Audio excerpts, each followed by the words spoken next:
Hello दोस्तों, आप लोगों को स्वागत है इतिहास की दुनिया 99 में। दोस्तों, इस वीडियो में मैं आज आपको टोटल 100 प्रश्न सॉल्व करवाऊंगा जो आपके एग्ज़ाम में कई बार पूछा गया है। बिहार डीएलएड एंट्रेंस एग्ज़ाम में तो साइंस और जीके का प्रश्न रहेगा। अगर इस टाइप के प्रश्न को आप करते हैं तो आपको सरकारी कॉलेज का सिलेक्शन में कोई नहीं छीन सकता है। सरकारी कॉलेज आपका फिक्स हो जाएगा। तो चलिए हम लोग वीडियो को स्टार्ट करते हैं। पहला प्रश्न है, परम शून्य ताप का मान कितना होता है? तो सबसे पहले जानते हैं कि परम शून्य ताप होता क्या है। हम लोग जानते हैं कि ताप का मात्रक क्या होता है? केल्विन होता है। क्या होता है? केल्विन होता है। यदि हम लोग ताप को केल्विन में मापते हैं तो उसे ही हम लोग क्या कहते हैं? परम शून्य तापमान कहते हैं। तो आपने परम शून्य तापमान को समझ लिया, ठीक है। इसका मान कितना होता है? -273.15 डिग्री सेल्सियस होता है। तो ऑप्शन नंबर ए क्या हो जाएगा?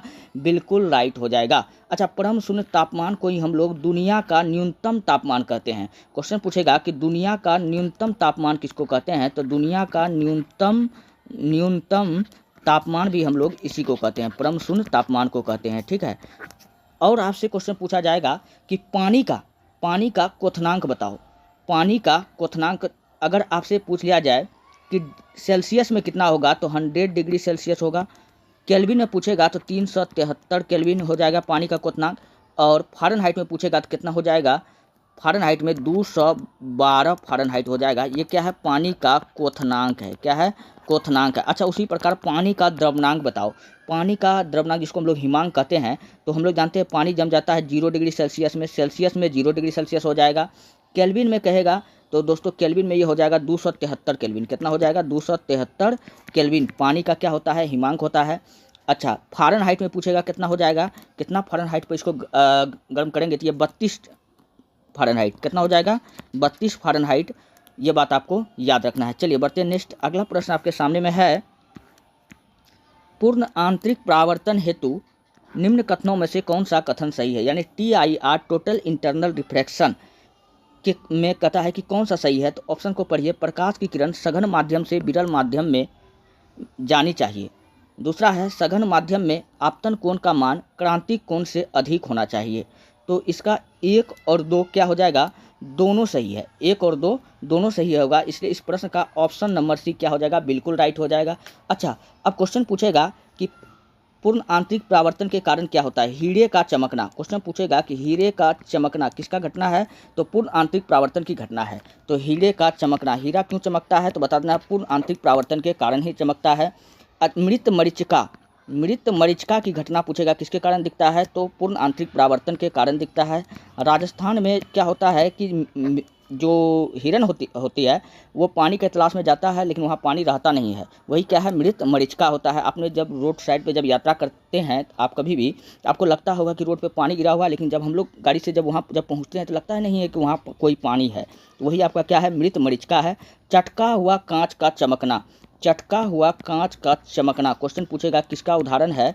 तो आपको क्या बताना है कि यह TIR पूर्ण आंतरिक परावर्तन का उदाहरण है, ठीक है। पानी का बुलबुला चमकना। पानी का बुलबुला चमकना पूछेगा ये किसका उदाहरण है? तो ये भी पूर्ण आंतरिक परावर्तन का उदाहरण है, ठीक है। और ऑप्टिकल फाइबर, यह भी किसका उदाहरण है? तो ऑप्टिकल फाइबर भी TIR पूर्ण आंतरिक परावर्तन का उदाहरण है, ठीक है। तो ये सारा प्रश्न आपके एग्जाम में कई बार पूछा जाता है, तो ये सब भी आपको याद रखना है। चलिए बढ़ते हैं नेक्स्ट। अगला प्रश्न है, निम्नलिखित भौतिक राशियों में से किसका ध्वनि की चाल पर कोई प्रभाव नहीं पड़ता? तो ध्वनि की चाल पर प्रभाव किसका नहीं पड़ता है? अगर दाब को बढ़ा दे दोस्तों, अगर दाब को बढ़ा देंगे, तो दाब को क्या कर रहे हैं? बढ़ा रहे हैं। तो दाब को बढ़ा देंगे तो ध्वनि का वेग पर कोई प्रभाव नहीं पड़ेगा, और ध्वनि पर क्या होगा? कोई भी प्रभाव नहीं पड़ेगा। तो ताप का भी प्रभाव पड़ता है, घनत्व का भी पड़ता है, आर्द्रता का भी पड़ता है, लेकिन दाब का नहीं पड़ता है। तो यही जो नहीं है यही आंसर हो जाएगा। तो ऑप्शन नंबर बी क्या हो जाएगा? बिल्कुल राइट हो जाएगा। अच्छा, मैं आपको बताता हूँ, अगर तापमान बढ़ेगा, अगर ताप को दोस्तों बढ़ा देंगे तो क्या हो जाएगा? दोस्तों, अगर ताप बढ़ जाएगा तो क्या हो जाएगा? ध्वनि का वेग भी बढ़ जाएगा। क्या हो जाएगा? ध्वनि का वेग बढ़ेगा। ताप बढ़ने से ध्वनि का वेग क्या होता है? बढ़ता है। ये बात आपको याद रखना है। और अगर आर्द्रता को बढ़ा दिया जाए, आर्द्रता को अगर बढ़ा देंगे तो ध्वनि पर क्या असर होगा? आर्द्रता अगर बढ़ेगा तो ध्वनि का वेग भी बढ़ेगा। तो ध्वनि का वेग भी क्या हो जाएगा? बढ़ जाएगा, ठीक है। और प्रत्यास्थता को अगर बढ़ा देंगे तो ध्वनि का वेग भी क्या होगा, बढ़ेगा। तो ये सब बात आपको याद रखना है। चलिए बढ़ते हैं नेक्स्ट अगला प्रश्न। सौर भट्टी में सूर्य के प्रकाश को केंद्रित करने के लिए किसका प्रयोग किया जाता है? तो हम लोग जानते हैं कि सौर भट्टी में हम लोग किसका प्रयोग करते हैं, अवतल दर्पण का करते हैं। तो इस प्रश्न का ऑप्शन नंबर सी क्या हो जाएगा, बिल्कुल राइट हो जाएगा। ठीक है। अच्छा, कुछ मैं आपको उत्तल दर्पण से मैं आपको कुछ बताता हूँ कि कहेगा कि दूरबीन में हम लोग किस लेंस का प्रयोग करते हैं, लेंस से का बताते हैं। ठीक है। तो उत्तल लेंस का प्रयोग हम लोग कहाँ करते हैं, दूरबीन में। दूरबीन में हम लोग किसका प्रयोग करते हैं, उत्तल लेंस का करते हैं। ठीक। साइड मिरर के रूप में हम लोग किसका प्रयोग करते हैं, तो उत्तल दर्पण का प्रयोग हम लोग कहाँ करते हैं, साइड मिरर में, साइड मिरर में। ठीक। समतल दर्पण का प्रयोग कहाँ करते हैं, तो चेहरा देखने में, चेहरा देखने में। ठीक। स्ट्रीट लाइट में पूछेगा किसका प्रयोग करते हैं, तो स्ट्रीट लाइट में भी हम लोग उत्तल दर्पण का प्रयोग करते हैं। और उत्तल दर्पण का प्रयोग कहाँ बताया मैंने, स्ट्रीट लाइट में, स्ट्रीट लाइट में। नेक्स्ट अगला प्रश्न। अगला प्रश्न है, अल्फा बीटा तथा गामा की वेधन शक्तियाँ अपने अवरोही क्रम के किस क्रम में होती है? तो चलिए सबसे पहले हम लोग जानते हैं जो अल्फा होता है, अल्फा उसका वेधन क्षमता सबसे अधिक होता है। सबसे अधिक भेदन क्षमता किसका हो जाएगा, अल्फा का हो जाएगा। फिर उसके बाद में किसका होता है भेदन क्षमता अधिक, तो भेदन क्षमता जो अधिक होता है वो किसका हो जाएगा, अल्फा के बाद जो होता है वो बीटा का होता है। किसका होता है, हाँ, अल्फा के बाद में क्या हो जाएगा, बीटा का हो जाएगा। फिर किसका हो जाएगा, गामा का हो जाएगा। तो ये बात आपको याद रखना है। ठीक। अब इसको हमको सजाना है। तो अवरोही क्रम का मतलब हो गया घटते क्रम। तो घटते क्रम में आपको सजाना सबसे अधिक वाला लेना है। तो सबसे अधिक किसका हो जाएगा, तो सबसे अधिक भेदन क्षमता दोस्तों गामा का होता है। किसका होता है, गामा का होता है। फिर बीटा का, तो उल्टा यहाँ बता दिए, सबसे अधिक क्या हो जाएगा, गामा का होगा। फिर उसके बाद में बीटा का होता है, फिर अल्फा का होता है, अल्फा का होता है। तो ये बात आपको याद रखना है। तो यानी सबसे अधिक किसका हो जाएगा, घटते क्रम कहेगा, सबसे बड़ा लेंगे तो सबसे भेदन क्षमता अधिक किसका होता है, गामा का होता है। फिर बीटा का होता है, फिर अल्फा का होता है। तो गामा बीटा अल्फा कहाँ दिख रहा है, तो गामा बीटा अल्फा यही दिख रहा है। तो ऑप्शन नंबर बी क्या हो जाएगा, बिल्कुल राइट हो जाएगा। ठीक है। अच्छा, अल्फा पर पूछेगा कौन चार्ज होता है, तो अल्फा पर पॉजिटिव चार्ज होता है। ठीक है। बीटा पर कहेगा कौन सा चार्ज होता है, तो बीटा पर नेगेटिव चार्ज होता है। और गामा पर कौन सा चार्ज होता है, तो गामा जो होता है, तो गामा किरण ये उदासीन होता है। क्या होता है, उदासीन होता है। तो ये बात आपको याद रखना है। चलिए बढ़ते हैं नेक्स्ट अगला प्रश्न। लोलक की आवर्तकाल किस पर निर्भर करता है? लोलक की आवर्तकाल जो है लंबाई पर निर्भर करता है। यहाँ ऑप्शन पढ़िए, द्रव्यमान के ऊपर निर्भर करता है, लंबाई के ऊपर निर्भर करता है, समय के ऊपर निर्भर करता है, तापक्रम के ऊपर निर्भर करता है। तो यह जो है आवर्तकाल जो है वह लंबाई पर निर्भर करता है। किस पर करता है, अगर दोस्तों आवर्तकाल बढ़ेगा तो आवृत्ति क्या होता है, घट जाता है। आवर्तकाल को अगर बढ़ा देंगे तो क्या होगा, आवृत्ति घट जाएगा, आवृत्ति घट जाएगा। ये भी बात आपको याद रखना है। ये किस पर निर्भर करता है, तो लंबाई पर निर्भर करता है। तो ऑप्शन नंबर बी क्या हो जाएगा, बिल्कुल राइट हो जाएगा। अच्छा, आवर्तकाल का सूत्र क्या होता है, तो इसका जो सूत्र होता है टी बराबर इसका सूत्र होता है 2 पाई रूट अंडर एल बट्टे जी। तो ये आवर्तकाल का सूत्र होता है। नेक्स्ट अगला, एक वस्तु को उत्तल लेंस के अक्ष पर उसके फोकस F1 और प्रकाशीय केंद्र O के बीच स्थित एक बिंदु पर रखा जाता है तो निर्मित प्रतिबिंब होगा। तो प्रतिबिंब कहाँ बनेगा, यह प्रश्न आपसे पूछ रहा है। तो दोस्तों इसका जो प्रतिबिंब बनेगा वो कहाँ बनेगा, कैसा बनेगा, तो आभासी और बड़ा बनेगा। कैसा प्रतिबिंब बनेगा, आभासी और बड़ा बनेगा, और बहुत छोटा बनेगा, उल्टा बनेगा। ये बात आपको याद रखना है, बहुत छोटा बनता है। कैसा प्रतिबिंब बनता है, अगर प्रतिबिंब पूछेगा प्रकृति क्या होगा, तो बहुत छोटा होगा और उल्टा होगा, उल्टा बनेगा और वास्तविक बनता है। तो ये 3 टाइप का प्रतिबिंब आपको याद रख लेना है। ठीक है। चलिए बढ़ते हैं नेक्स्ट अगला प्रश्न।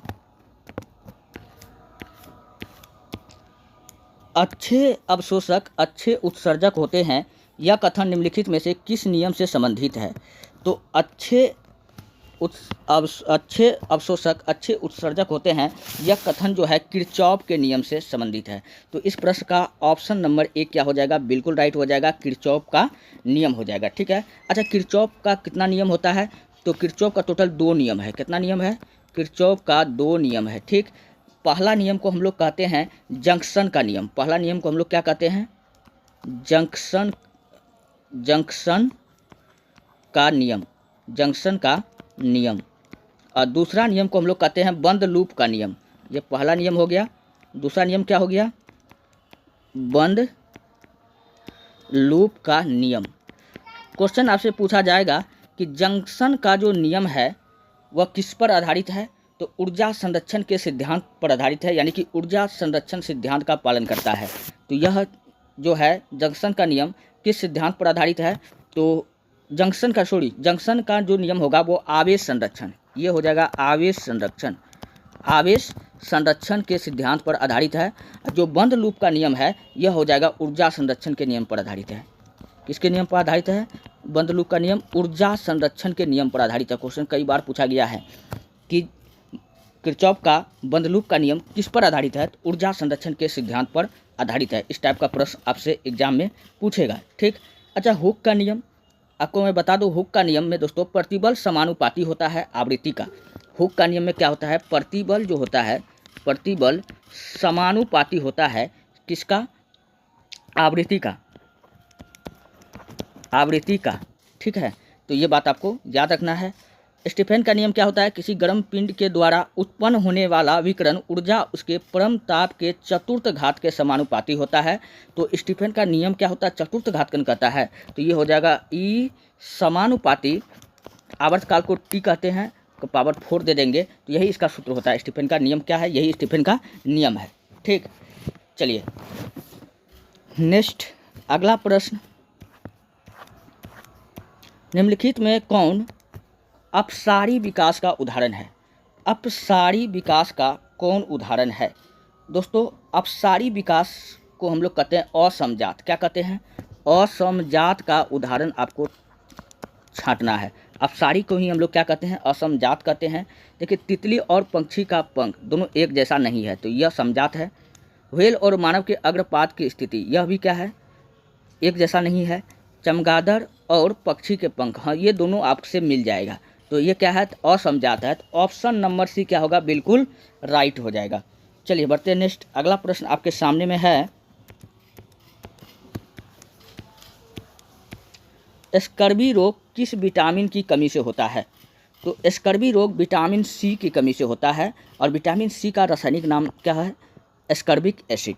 ठीक, अब विटामिन सी किसमें पाया जाएगा, खट्टे पदार्थों में। किसमें पाया जाता है, खट्टे पदार्थ में पाया जाता है। सबसे अधिक पूछा जाएगा किसमें पाया जाता है, तो नींबू में। सबसे अधिक किसमें पाया जाएगा, नींबू में पाया जाता है, फिर संतरा में पाया जाता है। ये सब में विटामिन सी अधिक पाया जाता है। ठीक है, अच्छा विटामिन B1 का रासायनिक नाम क्या है, थायमीन। क्या नाम है, थायमीन पूछेगा किसका रासायनिक नाम है, तो विटामिन B1। अच्छा विटामिन ए का रासायनिक नाम क्या है, रेटिनॉल। क्या नाम है, रेटिनॉल है। विटामिन B12 को हम लोग क्या कहते हैं, कोबाल्ट कहते हैं। क्या कहते हैं, कोबाल्ट कहते हैं। ये बात आपको याद रखना है। अच्छा विटामिन B6 को क्या कहते हैं, विटामिन B6 को दोस्तों पायरिडॉक्सिन कहते हैं। क्या कहते हैं, पायरिडॉक्सिन कहते हैं। तो ये सब बात आपको याद रखना है।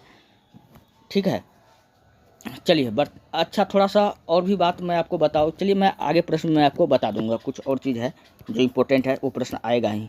यहाँ पर है प्रश्न, कौन सा हार्मोन बच्चे के जन्म के दौरान गर्भाशय के संकुचन को उत्तेजित करता है। दोस्तों गर्भाशय के संकुचन का मतलब हुआ गर्भाशय के दीवार को फैलाता है। तो कौन सा, जब बच्चा का जब जन्म होता है तो उस समय गर्भाशय के संकुचन के लिए, गर्भाशय की दीवार को फैलाने के लिए हम लोग ऑक्सीटोसिन हार्मोन का प्रयोग करते हैं। इसलिए इस प्रश्न का ऑप्शन नंबर ए होगा। इसलिए डॉक्टर जो होता है, जब बेबी का जब जन्म होता है तो उनसे पहले जो होता है उसको ऑक्सीटोसिन का सुई लगाया जाता है। अच्छा क्वेश्चन इस टाइप का भी प्रश्न पूछा गया है, फल फूल सब्जी का आकार को बढ़ाने के लिए बढ़ा नहीं रहा है।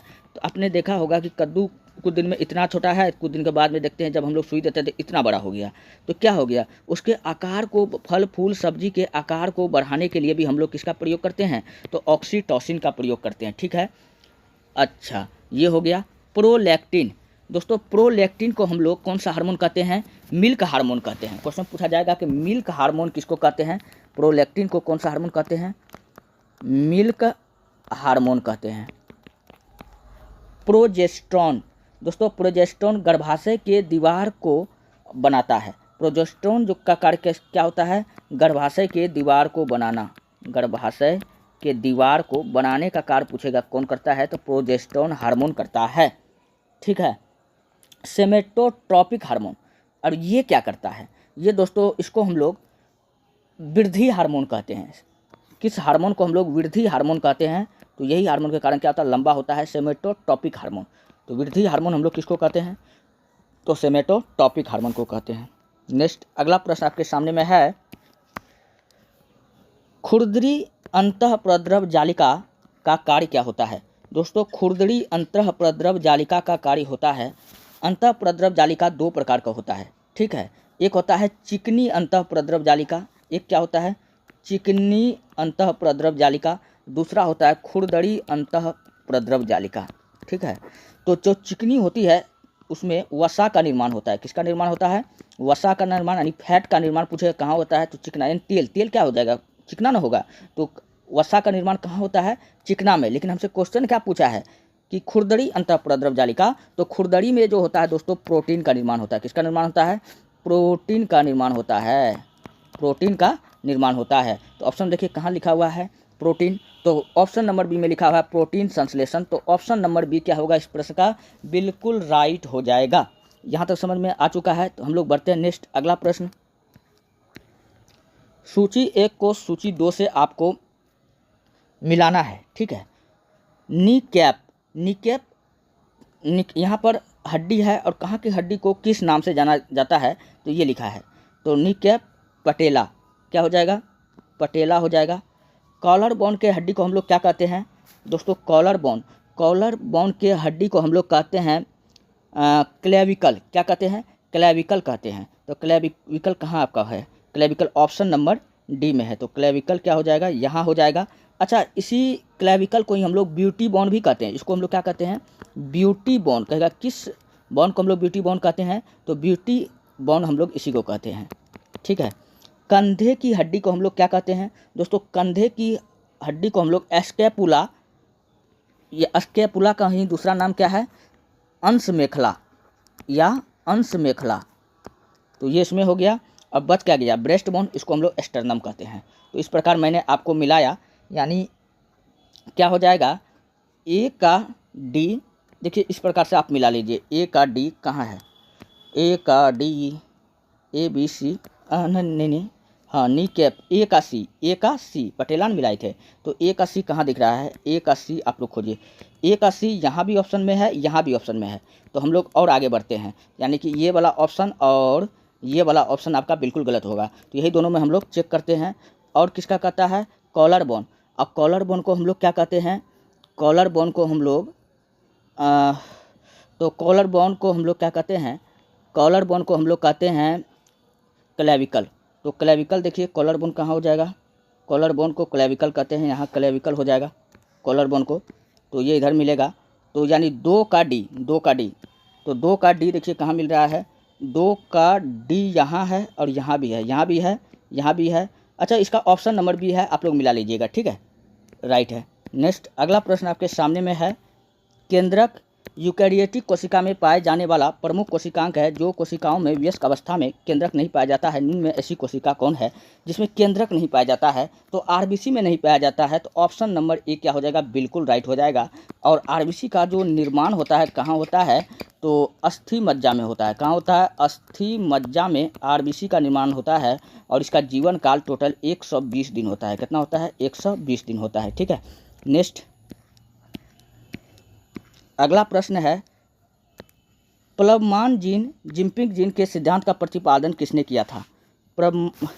तो यहाँ क्वेश्चन है कि इसका सिद्धांत का जो प्रतिपादन किया था कौन किया था? Barbara McClintock. तो बारबरा मैक्लिंटॉक। तो ऑप्शन नंबर सी क्या हो जाएगा? बिल्कुल राइट हो जाएगा। अच्छा, जीन शब्द पूछेगा कौन दिया था? तो जीन शब्द दिया था जोहानसन ने। कौन दिया था? जोहानसन ने दिया था, ठीक है। वाटसन और किक ने क्या किया था? डीएनए के आकार को बताया था। डीएनए के आकार के बारे में किसने बताया था? तो वाटसन और क्रिक ने बताया था, ठीक है। और अगर क्वेश्चन पूछ लिया जाएगा, एक क्वेश्चन है जो काफ़ी इम्पोर्टेंट है कि प्रयोगशाला में जीन का संश्लेषण सर्वप्रथम किसने किया था?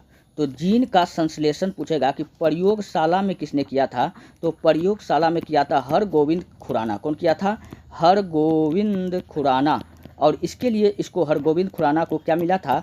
पुरस्कार मिला था। आप लोग बताइए कौन सा पुरस्कार मिला था दोस्तों? नोबेल पुरस्कार मिला था। ये कब मिला था? 1968 में। इसको 1968 में इसके लिए क्या मिला था? नोबेल पुरस्कार मिला था। काफ़ी इंपॉर्टेंट प्रश्न है। चलिए बढ़ते हैं नेक्स्ट, अगला प्रश्न। अगला प्रश्न आपके सामने में है, रक्त कैंसर के इलाज में